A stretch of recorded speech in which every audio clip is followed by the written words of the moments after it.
Hi guys, magandang araw sa inyong lahat. Ito po ang inyong lingkod.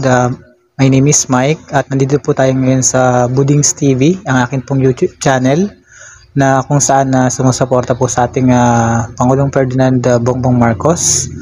So, pag-uusapan po natin ngayon yung tungkol sa pagpapasa ng o paghahain ng batas o na pagbabago sa ating saligang batas na inihain po ng Congressman Sandro Marcos, ang anak po ng ating Pangulong Ferdinand Bongbong Marcos. Yan po ay sa Kongreso na kung saan naglalayon po ang batas na to na baguhin ang ating saligang batas at palawigin ang termo ng ating mga Pangulo o magiging Pangulo sa mga susunod na panahon. At ang usapin po ito ay sa aking palagay, ito po ay napapanahon na. At pag-usapan po natin, kung hindi pa po kayo nakasubscribe dito sa aking channel, please subscribe to my YouTube channel, like and share lang po. At comments down below para po pag-usapan natin yung mga bagay-bagay na gusto nyo pag-usapan at para may shoutout ko rin po kayo sa aking YouTube channel. Sa mga nahihirapan pong login or mag-subscribe, tuturuan ko po kayo paano mag-subscribe na hindi nyo na kailangan mag-login. Ang kailangan nyo lang pong gawin is i-click ang video nito, tapos hanapin nyo po yung 3 dots dun sa taas po ng inyong mga cellphone o ng inyong computer. I-click nyo lang po yung 3 dots na yon. Pagkatapos po ay hanapin nyo po yung open with YouTube. Click nyo po yon, yung open with YouTube, and then pag naklik nyo po yun, click nyo na po yung subscribe at hindi nyo na po kailangan mag-sign in. Sana po nakatulong sa inyo. At balik na po tayo dun sa ating topic ngayon, kung saan ang anak ng ating Pangulong Ferdinand Bongbong Marcos na si Congressman Sandro Marcos ay naghain ng batas para baguhin ang ating saligang batas at palawigin o payagan ang Pangulo ng ating bansa na tumakbo uli sa pagkapangulo, gayon na rin ang ating pangalawang Pangulo. At ang usapin pong ito ay napapanahon na. At kung meron po kayong kuro-kuro sa bagay na ito, maaari po kayo mag-comments down below. Pero sa akin pong palagay, ito po ay napapanahon na talaga dahil tingnan nyo naman po, 1 term lang po yung Pangulo natin, pangalawang Pangulo sa ngayon. Pero yung mga senador po na tumututol sa batas na to, tingnan niyo po sila. Pabalik-balik na po sila, tumanda na po sila sa Senado. Nakatatlong termino pa po. Tapos bumabalik pa po. Pagkatapos yung presidente natin at vice-presidente natin, isang beses lang pwedeng tumakbo. Parang di naman po yata tama yun. At yun po yung napakalaking kamalian sa saligang batas na ginawa ng mga dilawan noong panahon ng 1986. So, tingnan nyo rin po yung mga mayors natin, mga barangay captain natin. So, 3 beses po sila tumatakbo. 3 years, 3 years, 3 years. Tapos po, after nun, yung mga anak na lang nila, tatay, asawa. So, ayun po yung nangyari after nung 1986. Tingnan niyo po, simula nung 1986, pansin niyo po ba sa bawat mga lugar, kung sino po yung nakaupo noong 1986 hanggang sa ngayon po, napalitan po ba sila? So, pagkatapos po yung presidente natin, nililimitahan sa isang termino lamang ng ating saligang batas. Sa akin pong palagay, dito lang po sa Pilipinas yan nangyayari. Pansinin niyo po ang Amerika, ilang beses tumakbo si Barack Obama, si George W. Bush, ilang beses tumakbo si Donald Trump. At kayo na rin po sa Malaysia, sa Singapore, sa Vietnam, sa Thailand. Pansinin niyo po yung mga leader ng kanilang mga bansa. Simula po nung namulat kayo sa mundong ibabaw na to hanggang magpasang hanggang ngayon, sila pa rin po yung leader ng bansa ng mga maunlad na yun. Yun po ang dahilan kung bakit maunlad ang bansa nila. Yung continuation po ng programa sa pagpapaunlad ng isang bansa ay hindi po maaaring sa isang termino lamang sa 6 na taon lamang. At kung isipin nyo po, kung talagang gusto nating umunlad, kailangan meron po tayong leader talaga na merong kakayahan at merong pagnanais na umunlad ang mga Pilipino at mga ating bansa. Pero subalit kung meron nga po siyang kakayahan, pagkatapos limitado naman po ang taon ng kanyang panunungkulan, baliwala rin po.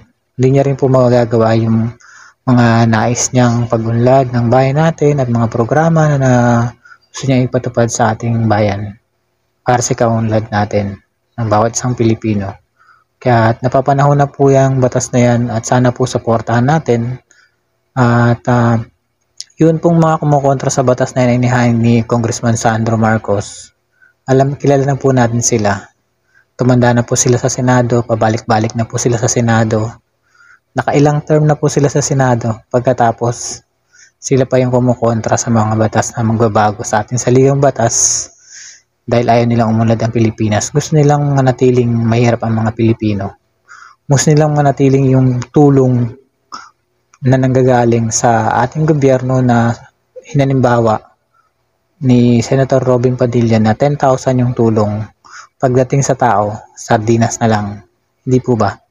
Nakakalungkot. Kaya sana po ay nasuportahan po yan ng lahat ng mga Pilipino, lahat ng congressman, ng mga senador. Isang tabi nyo na po yung mga ambisyon nyo. Ang isipin nyo po ay umunlad ang ating bansa. So, napapanahon na po talaga ang pagpapalit ng ating saligang batas. At sana masabay na rin po dito yung pagiging ating parliament form of government dahil malaking tulong po yun sa atin. At alam ko po na marami pong nagsusulong yan. At sana po ay magawa po nila yan sa panahon ng ating Pangulong Ferdinand Bongbong Marcos. Dahil ang pagiging parliament form of government po ang isa sa forma ng gobyerno na angkop po sa ating bansang Pilipinas. Para po ang lahat ng tulong ay direkta na pong matutulong sa mga tao. Di na po dadaan sa kung sino-sino at katulad nga po nung sinasabi ni ngayon po ay Senador Robin Padilla, dati po sinabi niya na yung 10,000 na tinutulong sa mga tao, pagdating sa tao, sa dami ng dinaanan, sardinas na lang po yung nakakarating sa mga tao. At pag sa parliament po, form of government, hindi na po mangyayari yan. So, at ang mangyayari po kasi niyan kagaya nung sinulong ng ating dating Pangulo Ferdinand Marcos Sr. na kung saan nag-parliament na po tayo simula 1981 at meron po tayong Prime Minister, President, and Vice President. So isa lang po yung ating batasan. So batasan pambansa na po at assemblyman po yung mga representative ng bawat bayan.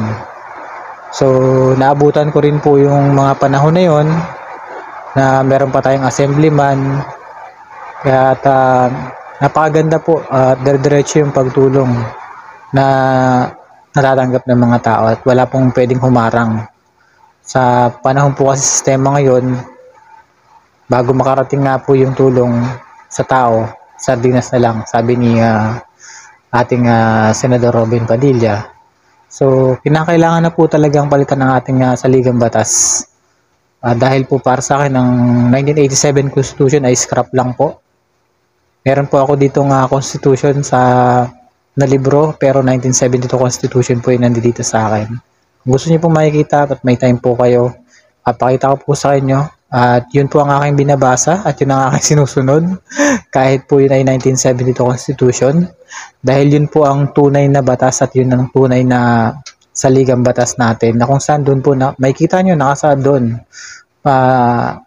ang lawak ng sakop ng teritoryo ng Pilipinas, nakadescribe po doon dahil kaya ko po sinasabi na scrap lang po yung 1987 Constitution dahil po ay pinapaboran lang po yung mga oligarko na kung saan patuloy na gustong maghirap yung mga mamamayan. Ayaw po nilang iangat yung bansa, ang gusto nila sila lang. Kung napapansin niyo po, wala pa yatang 10%, baka 1% lang ng 100 million na Pilipino ang mayaman o nakakaangat sa buhay. So, nakakalungkot po. Nangyari po yan dahil sa EDSA noong 1986. Dahil ayaw nilang umangat ang mga Pilipino. Yan po ang ginawa nila, nilaso ng mga utak. At inalis po yung mga magagandang programa para maging matalino yung mga tao, yung mga pagpapahalaga sa mga inventor natin. So, sa pamamagitan po ng parliamentary form of government at pagbibigay ng pagkakataon sa ating mga pangulo at pangalawang pangulo na tumakbong muli, ay malaking tulong po yun para sa patuloy na pag-unlad ng ating bansa. At yung mga hindi po sang-ayon sa mga bagay na yan, alam niyo na po na alam na ng taong bayan na meron din po kayong sariling ambisyon kung bakit tinututulan po yung mga batas na nagsusulong ng mga pagbabago sa ating saligang batas na sinusulong ng Congressman Sandro Marcos, na po suportahan po natin. At gayon na rin po ang ating Pangulong Ferdinand Bongbong Marcos at ang ating pangalawang Pangulong na si Sara Duterte. Suportahan po natin sila at dito po kami mga vloggers na kahit papaano ay maghahatid sa inyo ng mga magandang bagay. Hindi katulad ng mga mainstream media na puro kasinungalingan lamang ang nahatid nila sa taong bayan at puro sa ikasisira lang ng ating gobyerno at ng ating Pangulo. Kaya mabuhay po kayo mga vloggers.